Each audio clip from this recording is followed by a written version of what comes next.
dan seluruh umatnya senantiasa menghidupkan sunnahnya ke akhir zaman. Ma'asyiral muslimin wal muslimat, pemirsa Al TV, pendengar Radio Salam Jambi yang semua senantiasa dirahmati Allah Subhanahu wa taala. Mengingat kita semua pada satu bulan yang mulia, yaitu di bulan yang Allah Subhanahu wa taala jadikan menjadi salah satu bulan haram, bulan yang diharamkan kezaliman di dalamnya. Allah haramkan kezaliman terhadap diri sendiri dan Allah haramkan kezaliman terhadap orang lain.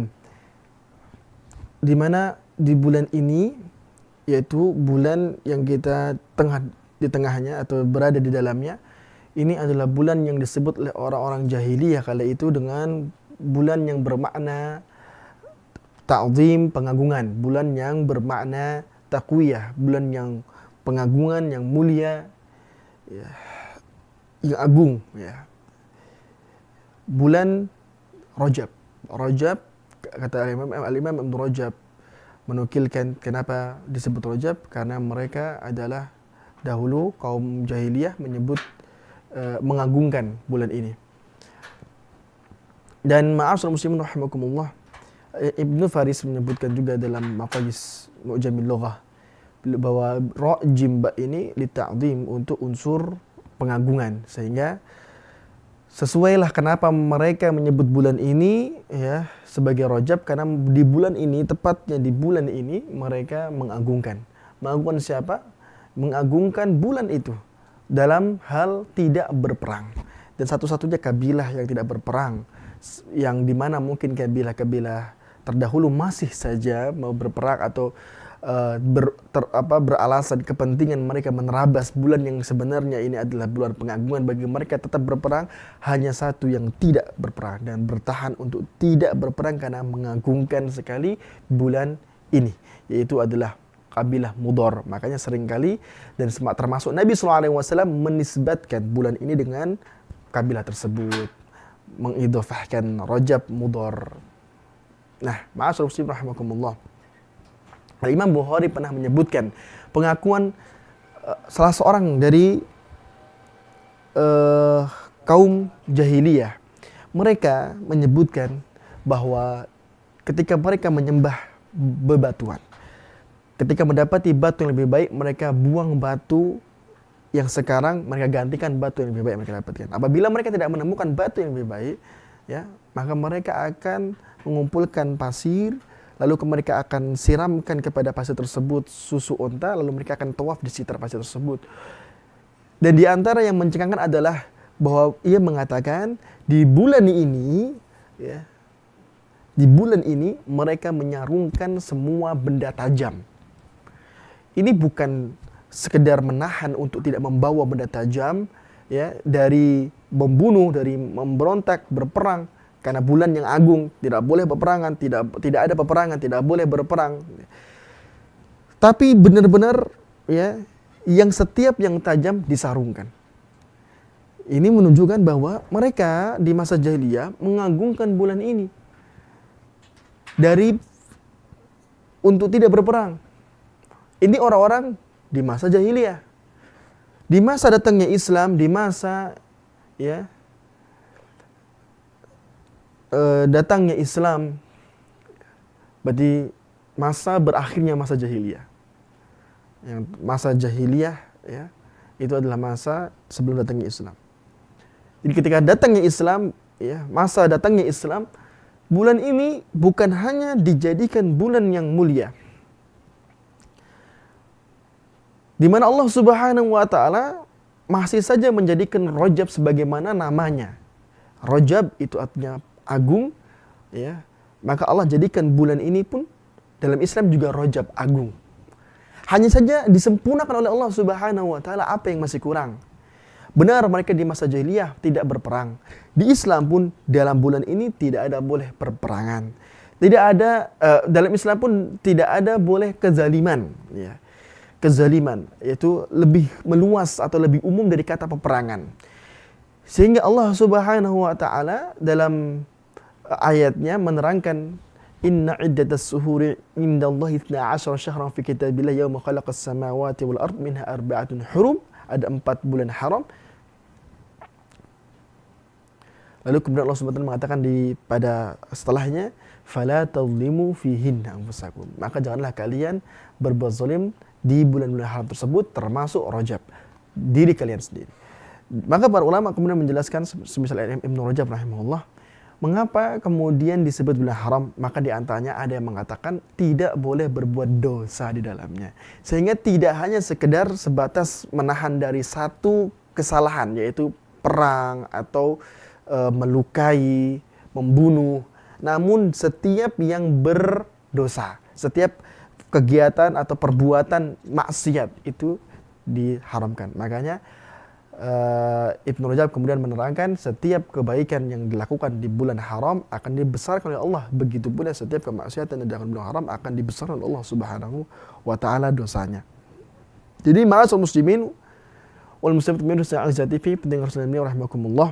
Dalam Islam bukan hanya di bulan ini ya diagungkan dengan cara dilarang peperangan, dilarang menumpahkan darah, dilarang menggunakan senjata, namun juga seluruh kezaliman apapun bentuknya, baik perbuatan maupun tindakan, diharamkan dalam Islam. Lalu kemudian menyibukkan Rajab ini dengan ibadah. Dan tekankan sekali dalam Islam untuk menggunakan Rajab ini dalam beribadah. Makanya Rasulullah SAW ya mencontohkan kepada kita menggunakan di bulan haram ini banyak ibadah, termasuk bulan Rajab. Walaupun tidak disebutkan dengan nas secara spesifik, secara tertentu, ada ibadah tertentu di bulan Rajab. Misalnya ada salat tertentu, atau puasa tertentu, atau yang lainnya. Tidak disebutkan. Namun artinya Rasulullah SAW, walaupun tidak menyebutkan ibadah tertentu, ini bulan haram, yang dimana Rasulullah SAW akan membesarkannya dengan berbuat banyak ketaatan dan meninggalkan dosa. Jadi mengagungkan ini dalam Islam disempurnakan.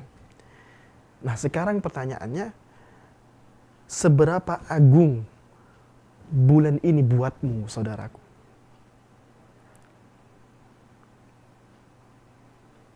Sebagai muslim, harusnya merasakan keagungan bulan ini.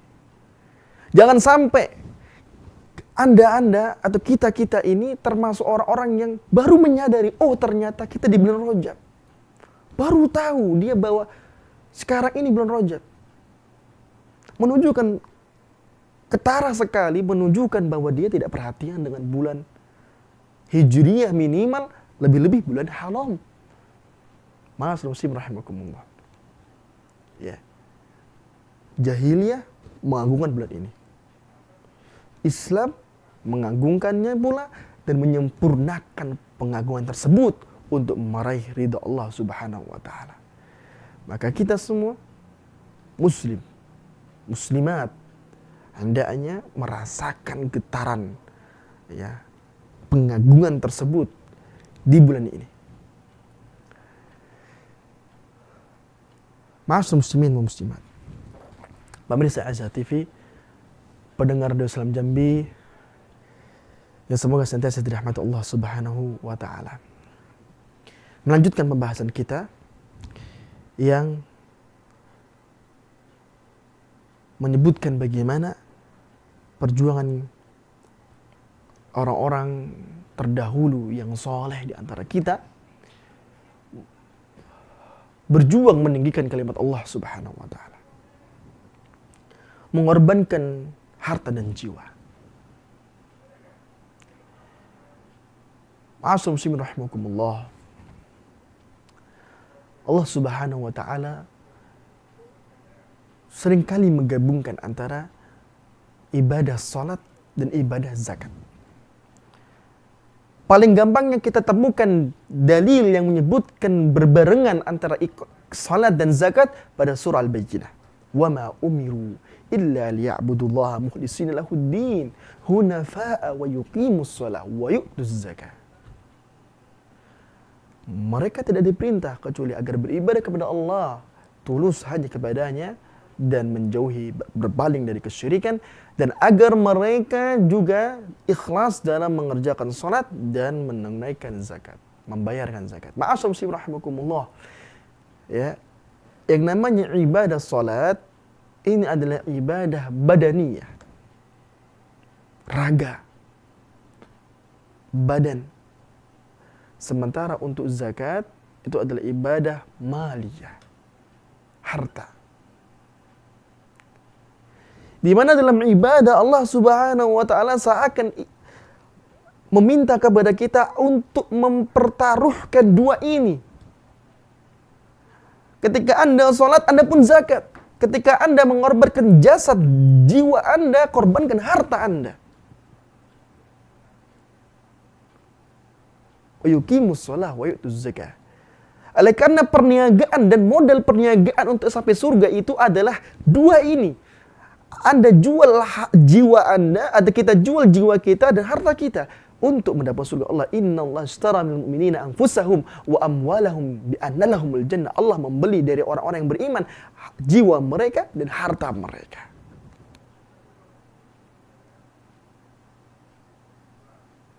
Maka bila kita bisa memperjuangkan jiwa ini dan harta kita jadi dengan Allah Subhanahu wa taala, tunggu apa lagi? Jadikan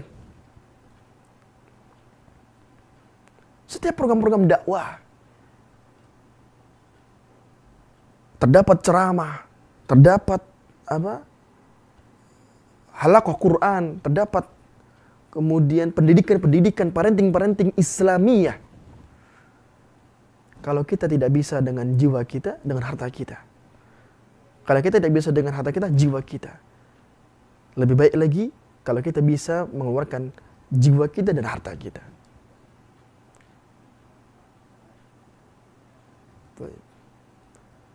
Ma'asyar muslimin wal muslimat rahimakumullah. Ini tentang sebuah perjuangan. Ya, tentang sebuah perjuangan. Maka kita sedikit membaca daripada kitab ini yang melanjutkan pembahasan yang sebelumnya dari Hammad bin Salamah. Ya, dari Hammad bin Salamah. Ayo. An Thabit wa Ali bin Zaid an Anas. An Abu Talha qara infiru hifafa wa thiqala faqala استنفرنا الله وأمرنا سيوخنا وشبابنا جهزوني وقال بنوه يرحمك الله إن قد غزوت على أحد رسول الإسلام وأبي بكر وعمر ونحن نغزو عنك الآن قال فغزا البحر فمات فلم يجد له جزيرة يدفنونه فيها إلا بعد 7 أيام فلم يتغير. Dari Hammad bin Salamah, dari Sabit bin Ali bin Zaid, dari Anas diriwayatkan bahwasannya ia berkata, Abu Talha pernah membaca firman Allah, infiru hifafa wa thiqala. Artinya infiru itu berperanglah kalian dengan rasa berat, dengan rasa ringan maupun berat. Ya, jadi dengan rasa ringan, yakni dengan pembawaan senang, ridha, wa thiqalan atau terpaksa, berat. Ketika Allah Subhanahu wa taala mengatakan infiru, berperanglah, maka beliau berkomentar, Allah telah memerintahkan kita untuk berperang melalui firman-Nya tadi, baik yang tua maupun yang muda. Dan Abu Talha di sini usianya tidak lagi muda, tapi sudah sangat tua. Maka siapkanlah, maka dia mengatakan Abu Talha, siapkanlah perbekalanku. Anak-anak beliau menanggapi, karena sudah tua nih ayahandanya, anak-anaknya mengatakan begini, tetapi engkau telah ikut berperang di masa hidup Rasulullah SAW. Abu Talha, ayahanda, engkau kan sudah pernah perang di zamannya Rasulullah SAW. Ini peperangan yang kami tidak pernah ikuti seumur hidup. Peperangan bersama Rasul, peperangan bersama Abu Bakar, berperang bersama Umar. Sekarang biarkan kami saja yang berperang menggantikan engkau. Maka perawi menuturkan, apa yang terjadi? Abu Talha apakah kemudian tidak berangkat berperang? Walaupun anak-anaknya demikian menasihatinya, dan itu benar faktanya. Namun ternyata yang dilakukan oleh Abu Talha tidak menuruti apa yang disarankan oleh anaknya sesuai faktanya. Namun perawi menuturkan, maka Abu Talha pun ikut dalam peperangan Bahar. Ini berperang di atas lautan. Dan ini adalah peperangan yang terjadi setelah zaman Umar, tepatnya zaman Utsman bin Affan radhiyallahu anhu. Bagaimana Abu Talha dengan usia yang sudah lanjut, sudah dikasih saran, sudah dikasih masukan, kasih pandangan, tetap kekeh untuk berperang di atas laut, walaupun itu perang di atas laut. Kemudian maka beliau pun ikut dalam peperangan bahari di atas laut hingga terbunuh. Namun mereka baru mendapatkan namun mereka, ya ini anak-anaknya atau kaum muslimin yang masih hidup setelah peperang selesai, mereka mencari dan mereka mengumpulkan jenazah-jenazah atau syuhada kaum muslimin kala itu. Maka mereka baru mendapatkan, khususnya anak-anaknya, mendapatkan pulau untuk menguburkan jasad beliau setelah 7 hari. Jadi di atas laut, ini kembali kami ingatkan, ini peperangan yang tidak pada umumnya yang terjadi pada kaum muslimin kecuali setelah zaman Umar bin Khattab. Nah, ketika dia berperang di laut, konsekuensinya jauh dari daratan. Ketika jauh dari daratan, maka ketika jauh dari daratan, maka setiap mayat atau jasad syuhada yang terbunuh dalam peperangan tersebut, jatuh ke dalam lautan tersebut, kecuali yang mungkin bisa diselamatkan lalu kemudian akan dikuburkan di daratan. Nah, ketika kita dapati banyak jasad-jasad kaum muslimin yang tergeletak di atas perahu mereka untuk dikuburkan di daratan, ternyata baru dapat pulau, yaitu daratan, setelah menempuh perjalanan di atas laut 7 hari. Setelah 7 hari baru bertemu pulau untuk menguburkan jasadnya. Namun demikian, walaupun ini perjalanan sudah 7 hari, jasadnya, khususnya Abu Tulhah, jasad beliau belum berubah bau, berubah membau. Artinya belum berubah membau seperti halnya jasad pada umumnya berbau busuk, berulat dan seterusnya. Kemudian, ma'asyiral muslimin rahimakumullah, faedahnya adalah ini keutamaan bagi orang yang meninggal syahid, meninggal dalam kondisi syahid, ini sebagai seorang yang meninggal di atas jalan Allah Subhanahu wa taala, disaksikan oleh Allah Subhanahu wa taala benarnya niat dalam peperang tersebut, maka Allah jadikan dia meninggal atas syahid, sebagai syahid, dan ini adalah balasannya, yaitu tidak berubah, yaitu awet jasadnya, dan bahkan tidak membusuk, bahkan sebaliknya tersebar aroma wangi dan harum. Kemudian aroma yang enak. Kemudian dari Khalid bin Abdullah, dari Muhammad bin Amru, dari ayahnya, dari kakeknya, diriwayatkan bahwa ia berkata. Ini melanjutkan riwayat di bawahnya. Jadi dari Khalid bin Abdullah, dari Muhammad bin Amru, dari ayahnya, dari kakeknya, diriwayatkan bahwa ia berkata, Amru bin Al-As pernah berkata, pasukan kaum muslimin, ini yang bercerita ini Amr bin As. Qala Amr bin As, kharaja jaysun minal muslimina an amiru mahatta nazal al-Iskandariyah. Jadi Amr bin As ini adalah sahabat yang menaklukkan Iskandar, yaitu daerah di Mesir. Jadi penakluk Mesir. Sehingga Amr bin As ini sangat berkesan, khususnya kalau kita memasuki negeri Mesir.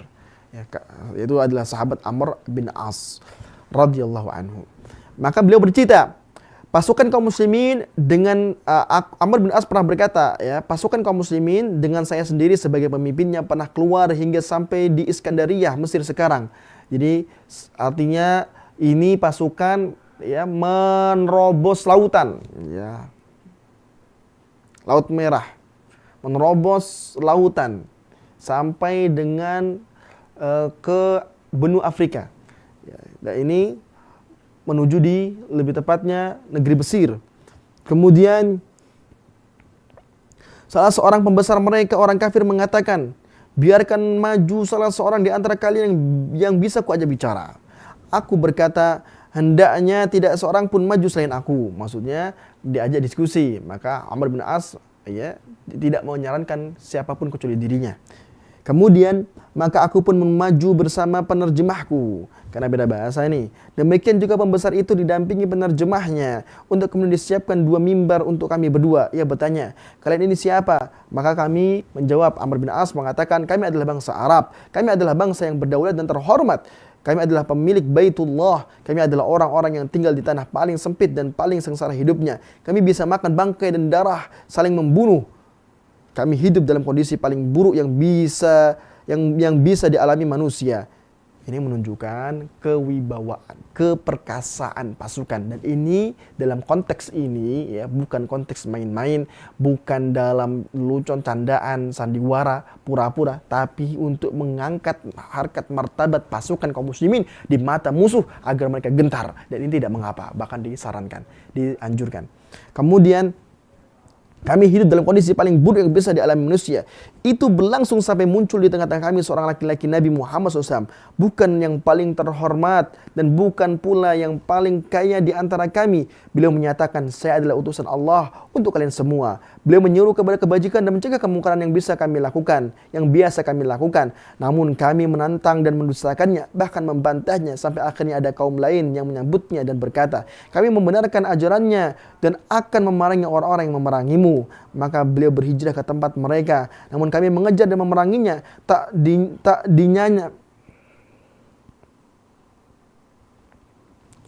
disangka beliau berhasil mengalahkan kami. Bahkan juga memerangi kaum Arab lainnya dan berhasil mengalahkan mereka. Kalaulah engkau mengetahui orang-orang Arab di belakangku dan mengetahui kehidupan yang kalian geluti, yang kalian geluti, pasti masing-masing di antara mereka akan mendatangimu. Maka pemimpin kafir itu sambil tertawa menyatakan. Jadi diceritakan oleh Amr bin As, cerita tentang kondisi sebelum datangnya Nabi, lalu ada Nabi, lalu kemudian Nabi tidak diterima, hijrah ke kota Madinah, sampai kemudian kuat di kota Madinah, membesar dan makmur jaya, dan kemudian berimbas kepada kota Mekah, dan kemudian seluruh mereka mengikuti Nabi Muhammad SAW. Lalu apa tanggapan orang atau pemimpin kafir kala itu yang mendengarkan kisah ini? Sesungguhnya dia tertawa sambil tertawa dan menyatakan, sesungguhnya Rasul yang datang kepada kalian adalah benar. Ya, dahulu juga pernah datang kepada kami Rasul-Rasul yang seperti itu. Kita terus mempertahankan ajarannya sampai muncul para raja di kalangan kami.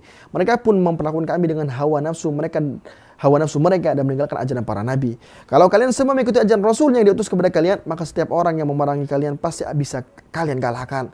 Kalau kalian mengerjakan sebagaimana yang kami kerjakan dan kalian tolak ajaran Nabi kalian tidak akan menjadi lebih banyak jumlahnya dan lebih kuat dibandingkan kami. Ini adalah benar. Kami ulangi lagi pernyataan para pimpinan kafir kala itu kepada Amr bin As. Ya, maka setiap orang yang memerangi kalian, ya, kalau kalian semua mengikuti ajaran Rasul yang diutus kepada kalian, maka setiap orang yang memerangi kalian pasti bisa kalian kalahkan. Kalau kalian mengerjakan sebagaimana yang kami kerjakan, artinya kalian tolak ajaran Nabi, kalian tidak akan menjadi lebih banyak jumlahnya. Jadi tidak akan berkembang, kalian kalah. Dan tidak lebih kuat dibandingkan kami, kalian kalah, lemah. Jadi dengan mengikuti sunnah Nabi SAW, menghidupkannya, menyebarluaskannya, menjadi kuat kaum muslimin. Kuat iman mereka, kuat jasad mereka, dan kuat pendirian agama mereka. Kokoh di atas agama yang hak. Dan sebaliknya, setiap ada penyelewengan dari sunnah Nabi SAW dan dibenarkan, didiamkan, semakin bertambah jauh penyelewengan tersebut dari sunnah Nabi SAW, justru itulah kelemahannya. Dan inilah kekalahannya. Ma'asyiral itulah pelajaran yang harus kita camkan. Untuk apa? Untuk kita menyadari bahwa kemenangan kaum muslimin diawali dari diri kita masing-masing. Untuk berkomitmen, konsisten, mengerjakan sunnah dan menghidupkannya. Mengerjakan dan mengamalkan sunnah Rasulullah SAW dalam keseharian kita, dalam masyarakat kita, rumah tangga kita, dan diri kita masing-masing. Ma'asyiral muslimin rahimakumullah. Terakhir kami akan bacakan biografi Abu Uqail Abdurrahman bin Tha'labah wa Badri, seorang yang mengikuti peperangan Badar, syahidal masyahida kullaha ma'a Rasulullah SAW. Dia adalah orang yang mengikuti seluruh peperangan bersama Rasulullah SAW. Dan ini punya keutamaan luar biasa, berarti punya kemampuan untuk berperang, selalu berperang dengan Rasulullah SAW. Karena ya kita tidak bisa memikirkan sesimpel kita bahwa untuk berperang dengan Rasulullah SAW ya sangat mungkin bagi mereka, karena mereka kan dekat sama Rasulullah SAW. Nggak sesimpel itu. Ada masa mereka kesulitan, kekurangan. Karena Nabi SAW pernah kan agak perang itu modalnya sedikit. Bahkan ada di antara mereka yang ditolak untuk tidak bisa berangkat perang. Itu kalau kita memang ditakdirkan di antara orang yang ditolak karena memang kekurangan dana dalam peperangan, berarti kita gak selalu bisa berperang. Artinya untuk selalu berperang ini memang luar biasa. Ini kemuliaan. Ya, ingat kan ketika segerombolan yang ditolak oleh Rasulullah SAW. Rasulullah mengatakan kami tidak bisa membawa kalian. Lalu mereka akhirnya menangis karena tidak bisa berperang dengan Rasulullah SAW. Artinya menurut mereka berperang dengan Rasulullah SAW itu kemuliaan. Tidak bisa ikut perang dengan Rasul, tidak bisa membela, membersamai Rasul, menegakkan kebenaran ini, kesedihan. Ya. Bahkan mereka merasa berdosa. Namun Allah Subhanahu wa taala menyebutkan bahwa itu tidak dosa. Tapi mereka tetap sedih dan larut dalam kesedihan. Kemudian berkata, ya, apa yang diucapkan oleh Imam Ibnu Jauzi dan dari Ja'far bin Abdullah bin Aslam bahwa ia berkata, siapa yang berkata, ya,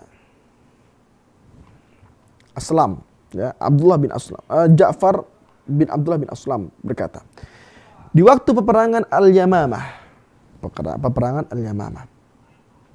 orang-orang berbaris. Orang yang pertama kali terluka adalah Abu Aqil. Beliau terkena anak panah di antara dua bahunya dengan jantungnya. Namun bukan dalam peperangan. Beliau mencabut anak panah tersebut.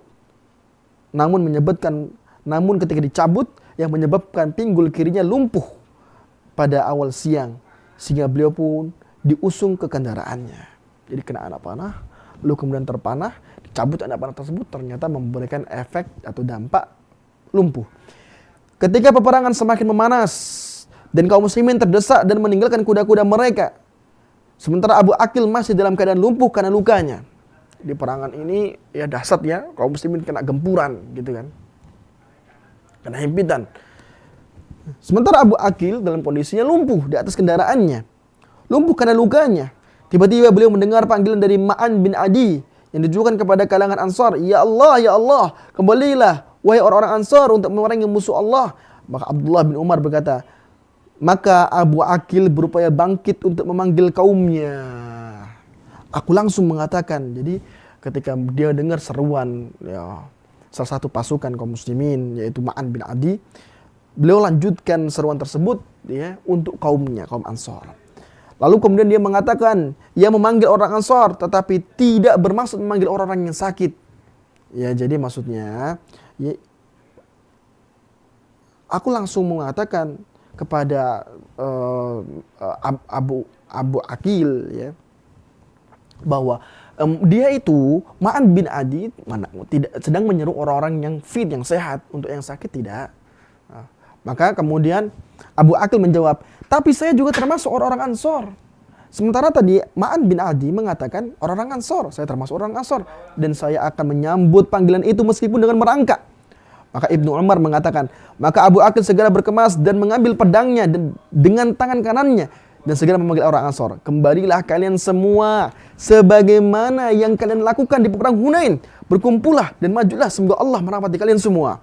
Maka pasukan kaum muslimin berhasil menjebak musuh mereka.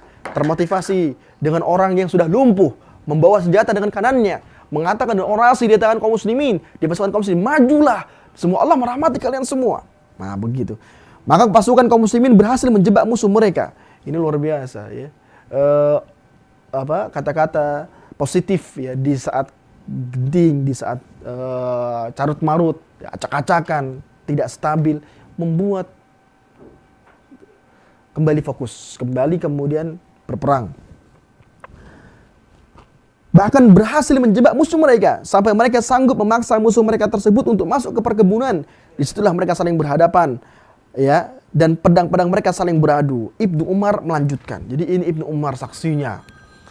Kulihat tangan kanan Abu Aqil yang terluka telah terputus dan jatuh ke tanah. Ya salam. Sementara tubuhnya telah dipenuhi luka-luka yang lain sebanyak 14 luka. Semua itu membawa dirinya ke lubang kematian. Dan 14 luka itu fik membuat dia meninggal dunia. Semua itu membawanya kepada kematian. Namun dengan tebusan itu musuh Allah Al-Musailamah juga terbunuh. Namun dengan kematiannya seorang yang mulia ini, Allah berikan hadiah juga terbunuhnya Musailamah Al-Kadzdzab. Ibnu Umar melanjutkan, aku pun berdiri di hadapan Abu Aqil yang tengah meradang kematian. Jadi masih membawa sisa-sisa nyawa gitu ya. Jadi dalam sakarat ya, jadi Abu Aqil dalam sakarat meradang kematian. Aku bertanya, wahai Abu Aqil, bagaimana keadaanmu? Kaifa haluka? Bagaimana keadaanmu? Ya. Maka beliau mengatakan, baik. Ya. Kusambut panggilanmu, ujar beliau dengan suara berat dan parau. Ya wahai aku mendengarmu, aku sambut engkau wahai Ibnu Umar. Tapi suara ini sudah berat. Suara orang yang sudah sekarat. Maka milik siapakah kemenangan sekarang? Itu pertanyaan dari Abu Aqil. Aku balik menjawab, kata Ibnu Umar, kabar gembira Abu Aqil, musuh Allah telah terbunuh. Maka beliau pun mengangkat jarinya ke atas langit sembari memuji Allah. Ini menunjukkan apa? Allah di atas langit. Ya, maksudnya Allah Subhanahu wa taala meninggi di atas langit dengan segala ketinggian yang sesuai dengan kemuliaannya. Fitrah tidak bisa dipungkiri. Apalagi orang yang beriman, fitrahnya diiringi dengan ilmu dan keyakinan yang benar tentang kedudukan Allah Subhanahu wa taala. Beliau pun kemudian meninggal dunia. Semoga Allah merahmatinya. Inilah seorang yang Masya Allah, yang mengorbankan jiwanya dan hartanya. Ya, lumpuh. Posisi sudah carut marut nih, tidak stabil. Bukan kondisi lumpuh dalam kondisi perang yang nyaman. Bukan, ini sudah perangnya sudah ya mau kalah gitu lah. Udah amburadul. Dia lumpuh. Dia harus bawa pedangnya. Dia harus orasi, masih ada PR nih. Dia harus semangati. Gak mungkin dia sendirian, dia butuh jamaah, rombongan, pasukan. Disemangatinya. Dan dia pun akhirnya berperang. Putus tangannya jelas. Bahkan putusnya sampai tergeletak di atas tanah, terjatuh betul-betul. Luka ya di badannya. Ya, kurang lebih 14 sabatan, 14 luka pedang. Meradang kesakitan dan masih memikirkan bagaimana kondisi kaum muslimin. Kita dalam kenyamanan, keterlenaan, dan tidak ingat bagaimana kondisi muslimin hari ini. Kita sering tahunya kondisi kita saja. Kondisi keluarga kita saja. Kita acuh dengan kondisi kaum muslimin. Cobalah Abu Aqil pada sore hari ini jadi cermin kita. Letih. Bila perlu sakit,